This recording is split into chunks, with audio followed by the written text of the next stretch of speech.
Hey, Tim. Hey, Greg. How's it going? Pretty good. How about you? Good, good. You know, the days are getting shorter. Leaves are starting to fall.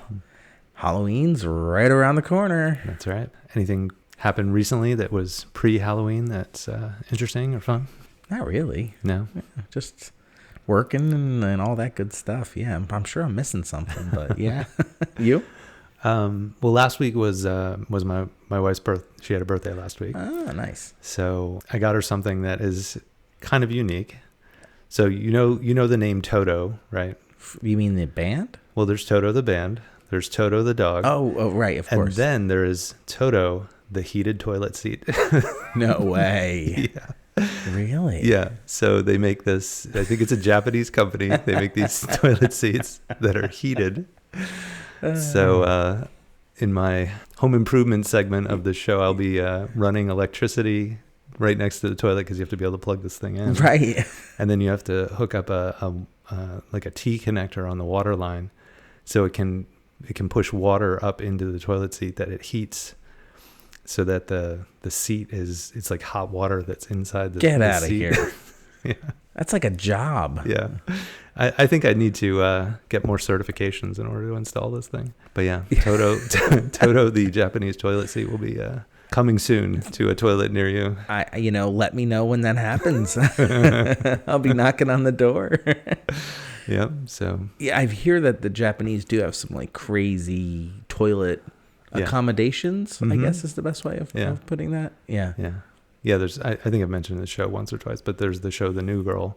Yes. And so there's an episode where she dates an older guy who's like got his stuff together. He's got a really nice house and nice car and the whole thing. Yeah. So she goes to use his bathroom and he has a Japanese toilet. And of course, she hits one wrong button and the thing is just spraying water at her. And he comes in and he's like, I never went past 3 happy faces. You went to 5. It's just spraying water in every direction. Going all over the place. Yeah. So yeah. Well, have you, a little toilet humor for the podcast, but have you ever used a bidet? Well, this all stems from.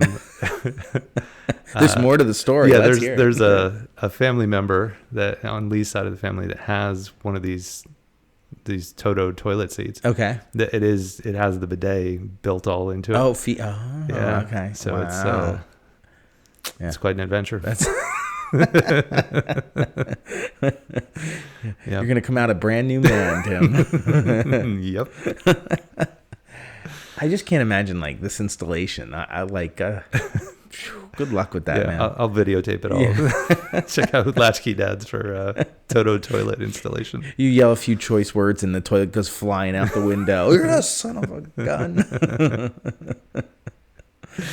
Yeah. So yeah, that should be cool. Yeah. So on that note, I don't know how you segue away from toilet humor. I'm not really sure, but let me know how that works because maybe that'll be a growing idea in the area. Sure, maybe I'll check that out.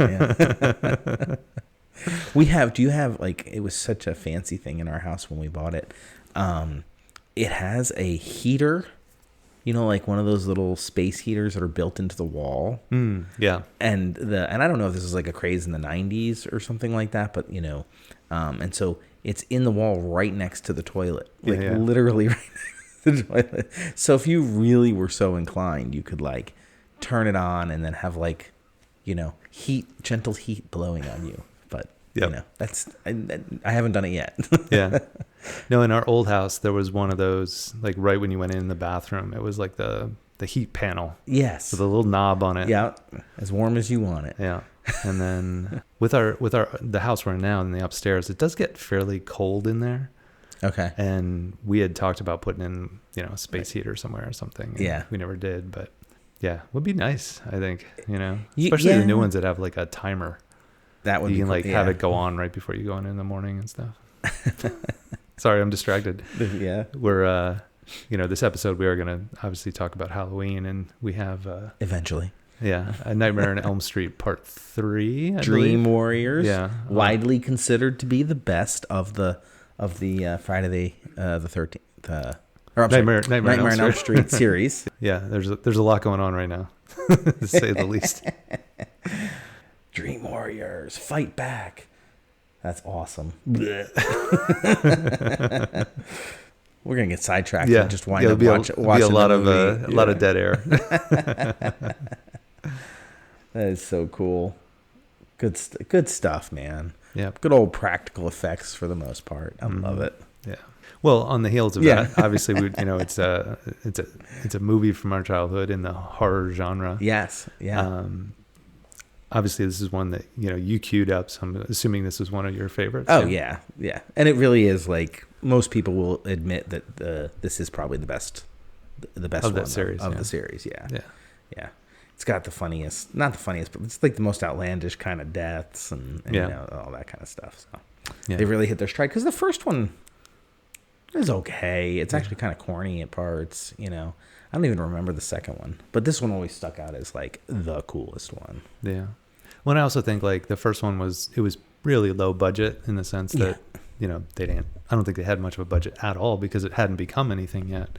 And by the third one, it had become such a phenomenon that like even the actors and actresses in it are a little bit more like at the time maybe not as well known, but they went on to become like pretty well known actors. Like we're looking at Patricia Arquette right now, and she obviously went on to do a lot of movies back in our heyday of movies, but now she's on like a lot of shows on Apple TV, and she's her career is continuing to grow and blossom and flourish and all the words related to flowers. Well, I mean, you're not the biggest horror movie fan, but who was in the very first one was Johnny Depp. Right. Yeah. So, and wasn't Kevin Bacon that was in the first Friday the 13th? Yeah. Yeah. So it's not a bad genre for young actors to get their foot in the door. Well, I mean, do you want to talk retro? Some kids, when we were kids kind of stuff? Sure. Well, I mean, I can share, obviously this was one of your favorites. I'll share a couple quick ones that I remember from growing up. So, like, the oldest one that I didn't start watching a lot until I was, like, in high school and stuff, and I think I mentioned before, was The Shining. Oh, sure. Which I didn't realize that was 1980 when that came out. Yeah. And obviously, 80, Jack Nicholson and Shelley Duvall. I think I knew this, but I'd forgotten that the little boy, the actor's name his name was Danny. So that made it easy for the really? the movie. Yeah. I didn't know that. And maybe that's something they did. Like I remember Ellen, she said that they, her name was Ellen in, oh my gosh. Christmas Vacation? No. The first movie she was in. Fatal Attraction. Yeah, thank you. The rabbit, right. I remember the rabbit. And then this actor that, he's been in a couple things. Scatman Crothers was the other voice actor. of Hong Kong Phooey. Right. Yeah.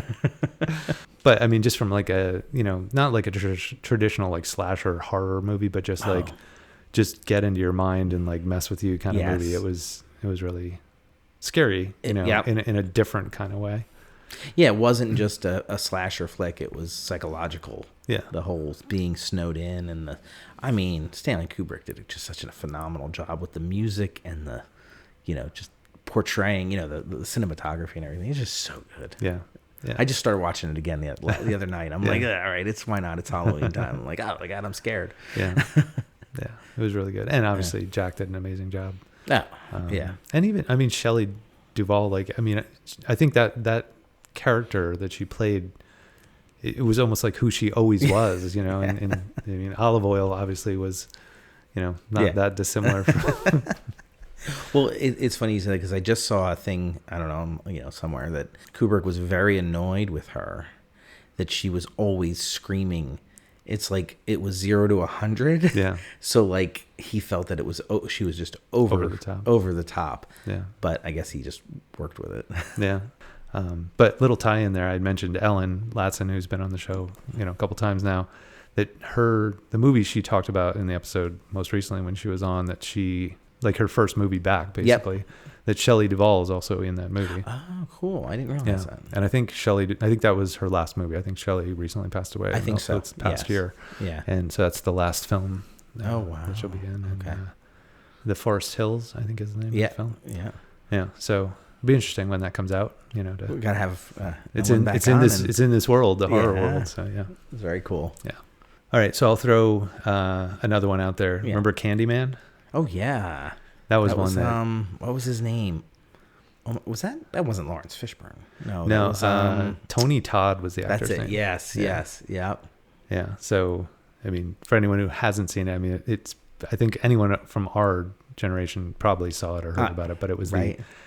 if you say Candyman 5 times in front of a mirror, then the ghost of do you know the story behind it? I didn't. Vaguely remember. It had bees. There were lots of bees involved with it. Yeah. And I don't remember. I remember it being a pretty good one. And he had a hook hand. Yeah, that's right. He did have the hook. Yeah. Contrary to the other hook guy from I Know What You Did Last Summer. Which is also on my list. Oh, nice. Yeah. Okay. So I feel like I got into my like the horror zone Yeah. like kind of late 90s. That's when I got more into it. Yeah. So like Scream, I Know What You Did Last Summer. Great. Halloween H2O. Remember that one? That was I mean, I don't think I saw that one, but so that was like the 20-year anniversary one. Is that where Jamie Lee Curtis came back? Yeah. Okay. So yeah. in the storyline of Halloween, they did Halloween 1, Halloween 2, and then I think there was a different director or something, and they did 3 more. Yeah, I think that. Yeah. When they did H2O, they kind of like pretended those didn't happen. And really? so it's like Halloween. Okay. That's like Halloween 3. Gotcha. Which continues kind of the storyline of the 1 and 2. Okay. And to your point, that's when Jamie Lee Curtis came back. Oh, yeah. Okay. Well, that's cool. I didn't know that. Yeah. So that was 98.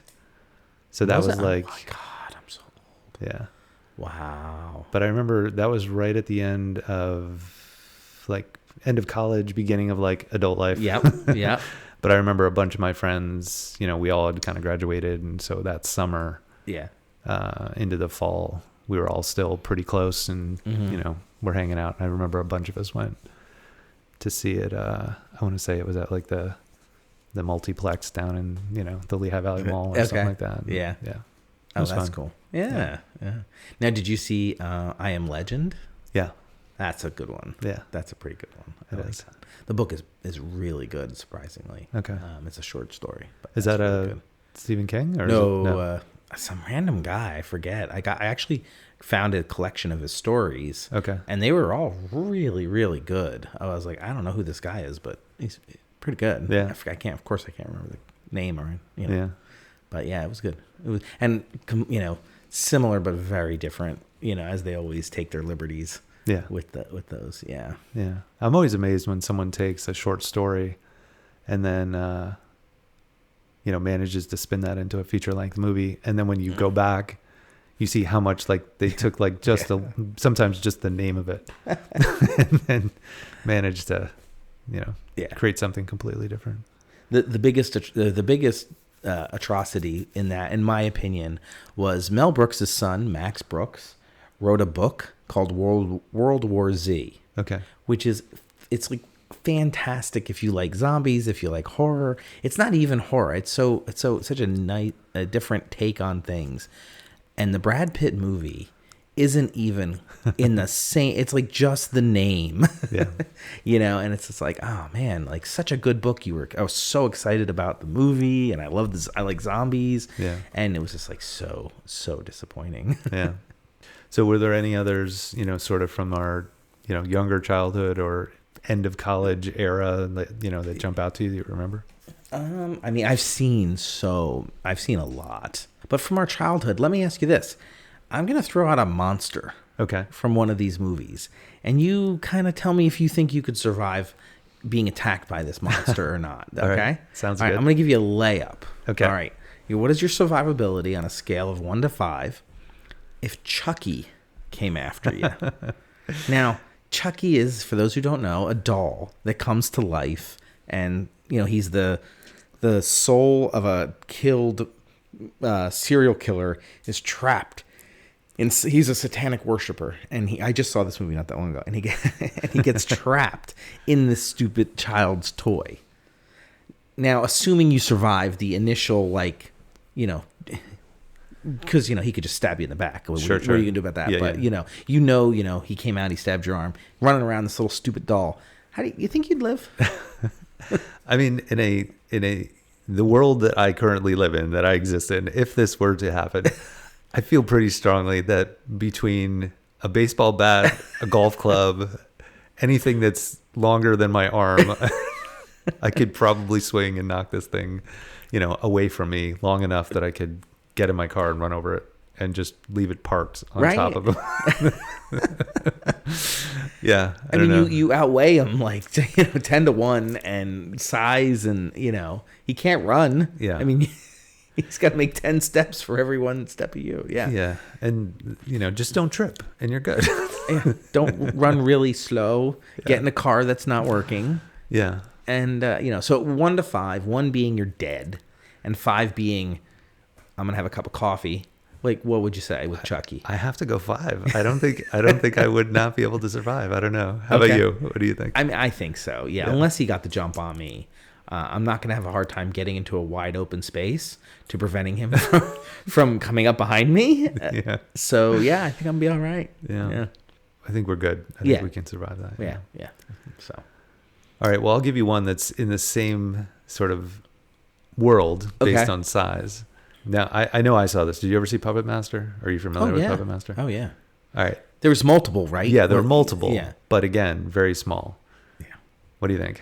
I mean, again, unless they get the jump on me and I didn't know they existed and they just got me. I mean, come on. It's little toys, right? I'll get the broom and I'll sweep them out the door, I'll get the vacuum and vacuum them up.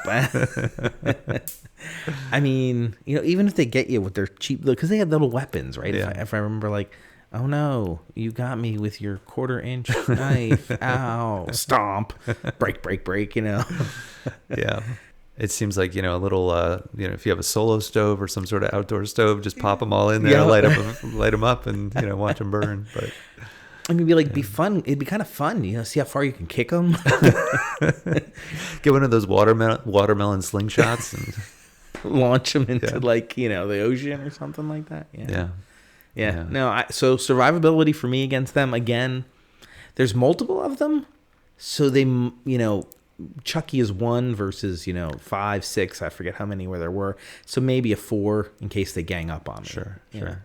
I guess the other thing to consider here is that in all of these, the evil villain or evil thing that is after you in all these horror movies, most of them, the fact that you can't kill them is the thing. I think that eventually you get worn down. Yes. And you will fall asleep or you'll need to rest. And unless you have a panic room somewhere that you can hide out in, there's a good chance they're gonna sneak up on you when you're least suspecting it. So you need to assemble a team, and you need to sleep in rotations or something. Yeah. Don't do anything stupid. Yeah. Which is funny because with the slasher flicks, the Jason and the Michael Myers, they'd always be off doing something stupid and in a dark room, in a dark closet or whatever, like just setting themselves up. To be caught. Yeah, definitely. Yeah. And definitely this time of year, you can't go to like a cabin in the woods or camping or anywhere where you don't have access to multiple cars that are running. If there's only one, it's not going to start. Yeah. And if you find a book that says Book of the Dead that's made out of human skin, I'd say don't open it and definitely don't read from it. Yeah. Right? Yeah. I mean. And if you feel the need to, don't read it out loud. Great point. Maybe skip every other word so that you're. Yeah, that's funny. That's good. Yeah. All right, so how about the guy that we're watching right now, Freddy Krueger? Were you because this came out, we were pretty young. Right, we were pretty impressionable. And did you see these when you were a kid? Did you see I keep saying Nightmare on Elm Street? I didn't see them when they came out. I saw them later on. Okay, so it didn't live in my rent free in my head when I was little. Okay. I was worried that if I fell asleep, Freddy was gonna get into my dreams. Yeah, but yeah, I mean to the original premise, I think Freddy would be pretty tough. I think if we take what the movie gives us and that he only can get to you when you're sleeping. Yeah. That's a tough battle. Like, how are you? Yeah. It's you in your dreams. So, I think that would be pretty challenging. Although I will say, like, I have a pretty active imagination and like I have pretty vivid dreams. Yeah. So I'd like to think that in my own, dream world, I'd be able to, kick his butt, get whatever weapon or flamethrower that, somebody obviously made some progress on flamethrowing him. Yeah. His skin is very burned, just keep at it, eventually he'll completely burn up. I know. So. Well, that's what's cool. That's what this one's about, is that the Nancy, I think her name's Nancy, she teaches them to use weapons in the dreams, which is what makes it pretty neat.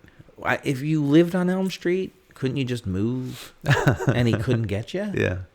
I wasn't ever sure about that. Was he just confined to Elm Street? Because now we see the kids in the sanitarium, and they clearly are able to, still get an impact in him. So I always, that kind of confused me a little bit. I thought you could just move to another street and be done with it. I don't know. Maybe it's like, he would open up kinetic portals.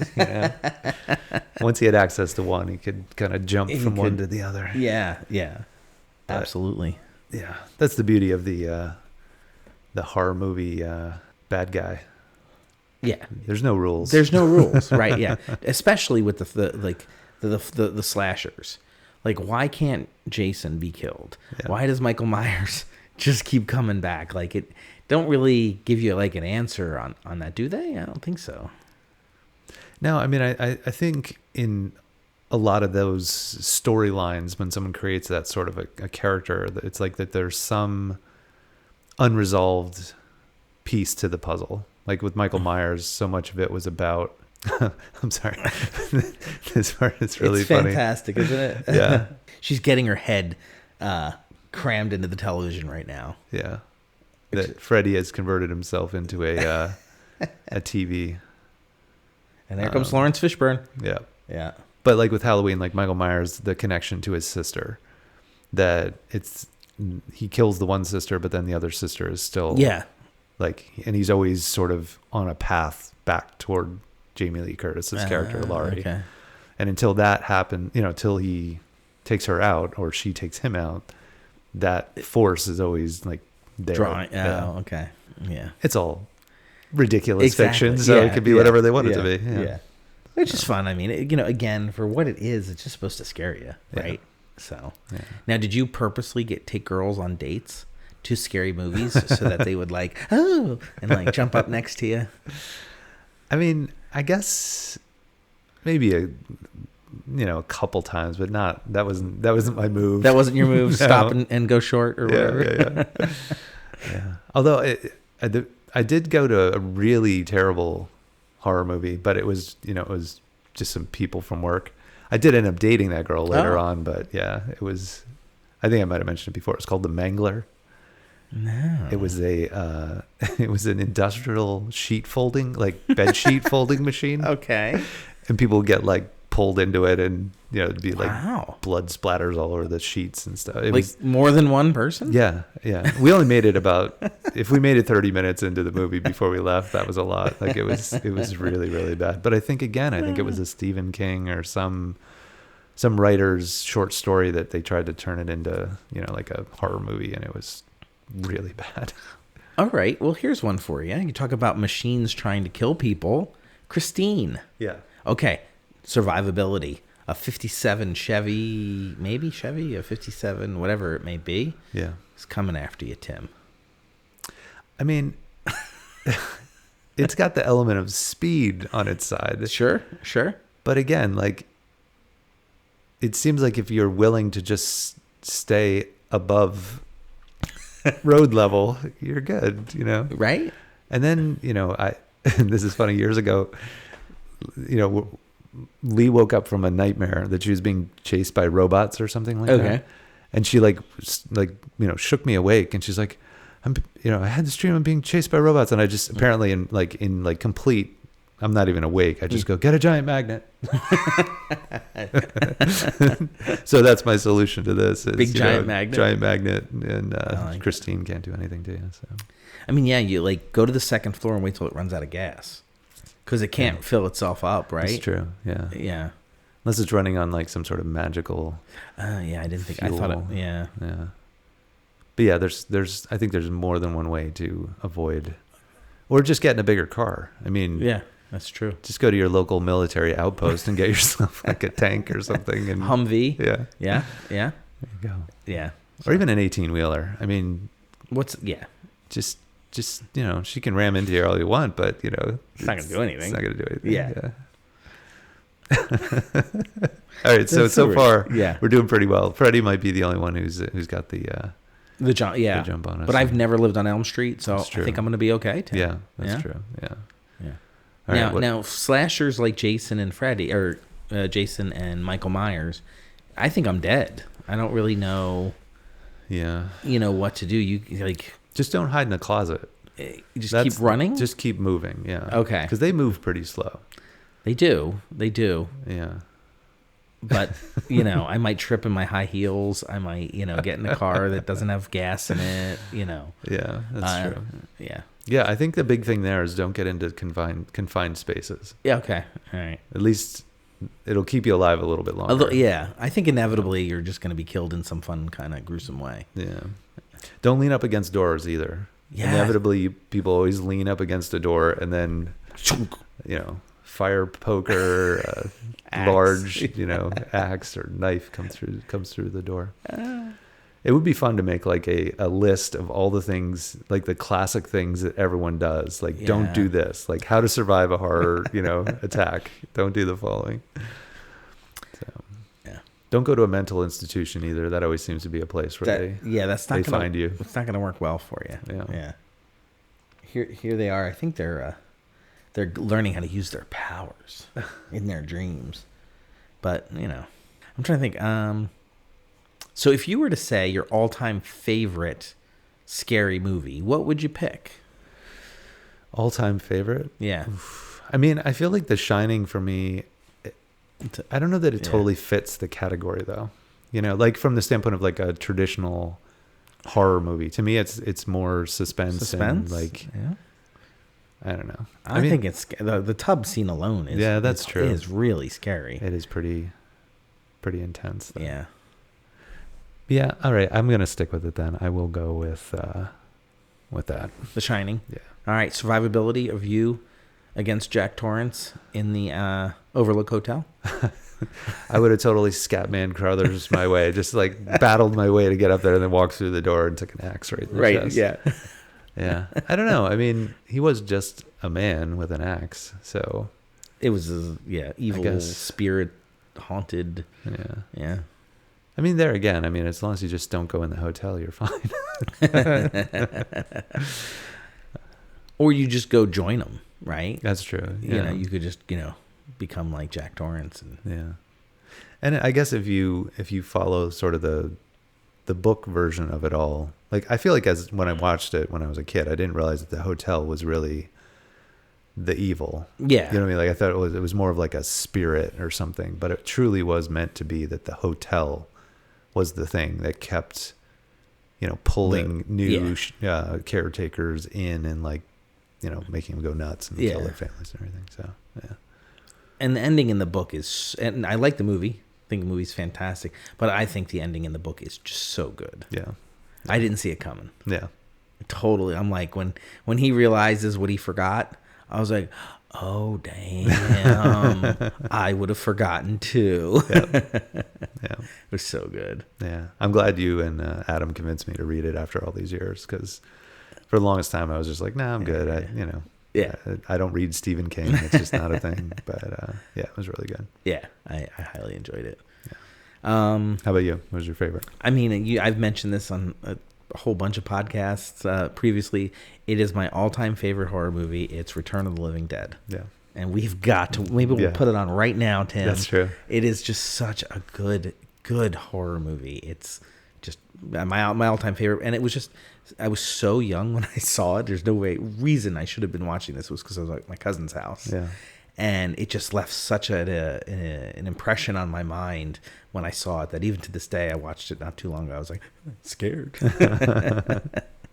And it's got the smart zombies, which is cool. This was the first time I think ever that they had given them any semblance of more than just your brain, kind of thing like that. So it's pretty good. Yeah, very cool. Yeah. I guess for me, the movie that would have been like that just by age, probably mentioned a lot of this stuff before, but I went to a friend's house. It was Halloween. We went out and we went trick-or-treating. And then his dad got us this movie to watch that was called Hide and Go Shriek. Nice. And it was like in a department store, and these kids go in and they're going to like spend the night, just goof around. And there's some, crazy psycho who basically takes them out one by one over the course of the night in the department store. And it was at that age, like I hadn't really seen anything like that before. And it left a pretty strong impression. Yeah. So did you see Chopping Mall? No, I did not see that. Slumber Party Massacre? I think I saw that one. Yeah. Hollywood Chainsaw Hookers? No, didn't see that one. Oh man, I saw them all. I had this one friend, and that's all we would do. We would just go rent the dumbest horror movies we could find, and just laugh through the entire thing. Yeah, it's very cool. All right, so I looked up The Mangler just because I was curious to see if it was Stephen King, and it was actually by it looks like Toby Hooper and Harry Allen Towers. So not at all Stephen King. No, huh? Oh wait, no, I take that back. It was directed by the two of them. The film is based upon a Stephen King 1972 short story. So it was funny. Stephen King. I'm surprised I can't remember that. Yeah. So just a really... Oh, it was part of the Night Shift collection. Oh, okay. All right. Yeah. So, a haunted printing press of some kind. I think it was more of what do you call it? A sheet folding machine. Okay. Yeah. But not good. Maybe I might have to go back and actually watch the whole movie, though. I mean, maybe it got better. Maybe it did. Maybe you were like, oh, you missed out on the best part. Yeah. Have you ever walked out on a movie? Well, I walked out of that. That was in the Other theater. than that, yeah. The Hateful Eight, I think it was. Okay. I think that was a Tarantino film. Yeah, I know it. Yeah. And it just was so slow and just, it was not good. Okay. It was not good at all. Well, at least as far as we had watched, and we left. You just left. Yeah. And the only other two I think that I walked out on, we left. The kids, the kids were scared of Brave. Oh, really? They were pretty young. Okay. And so there's the bear scenes.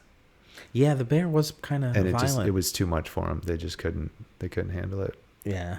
And we went to Ice Age, Lee and I.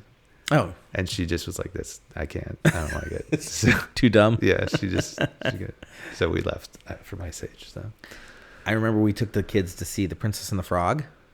Okay. Which is one of my all-time favorite Disney movies. It doesn't get enough love. It's just so good. But that evil villain guy is like pure old school scary Disney guy. Yeah. And we're with the kids, and they were young, and like the voodoo starts song and the lights on. We're like, uh-oh, like nightmares coming tonight. But they were okay with it. Yeah. But I was sure somebody was going to start freaking out. But they stayed for the whole thing. They did. Yeah, I was surprised. Nice. Yeah. How about, did you ever walk out on I walked out on one particular movie, and I wish I could remember the name of it. It was with Val Kilmer, who played like Wyatt Earp. Okay. It's a very popular, for some reason, movie. And was it Tombstone? Yes. I hated it.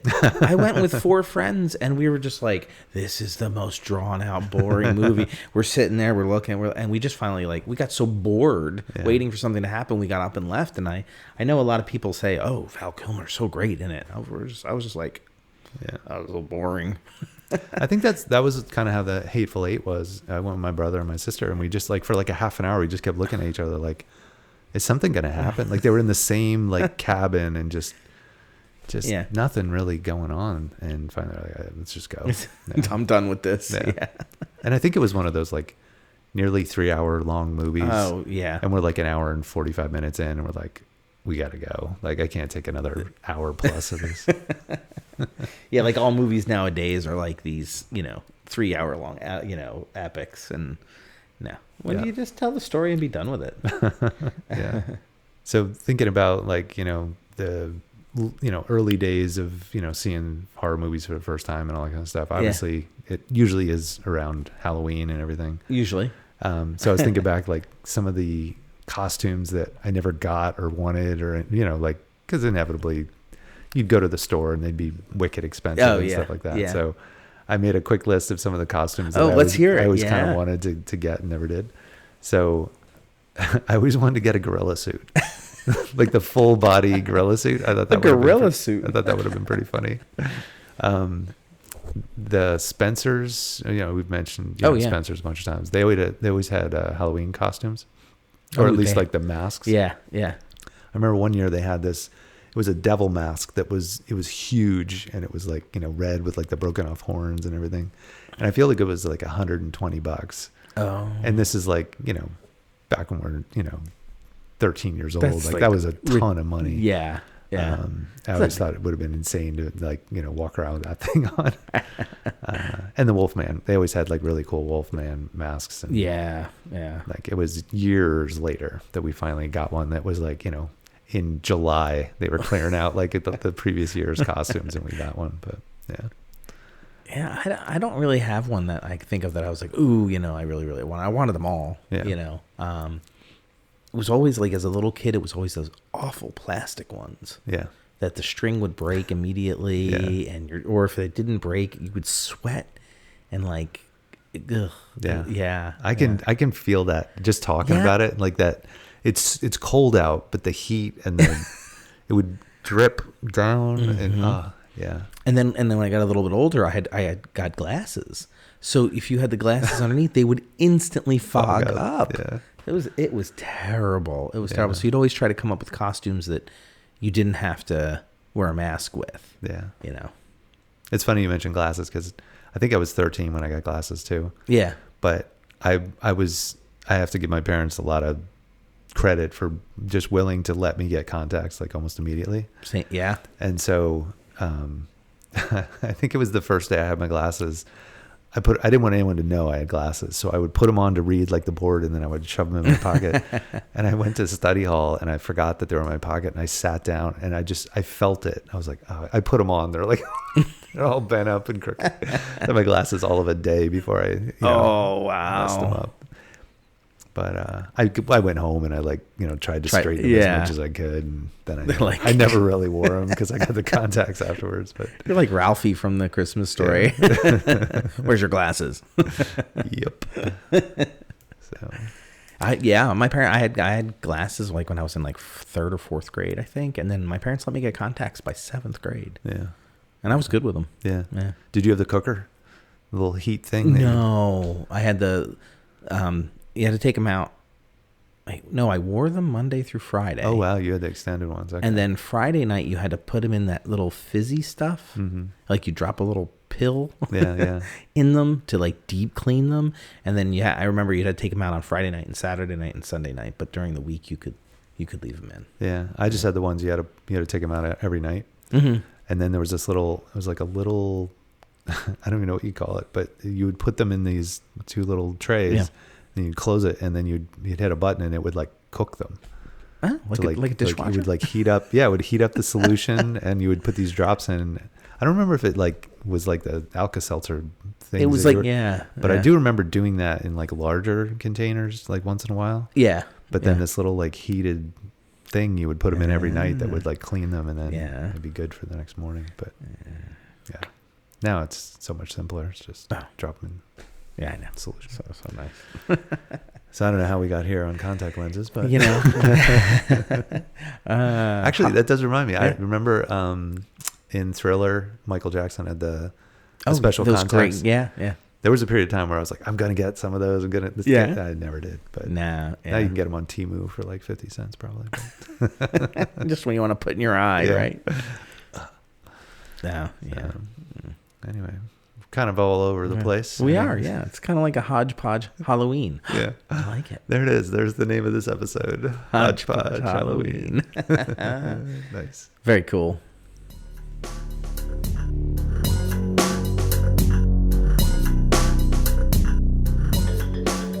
Can't get enough Latch-Key Dad content? Well, check out latchkeydads.com. That's right, Greg. On our website, we've got a plethora of photos from each episode, as well as other interesting links to content that we talk about on the show.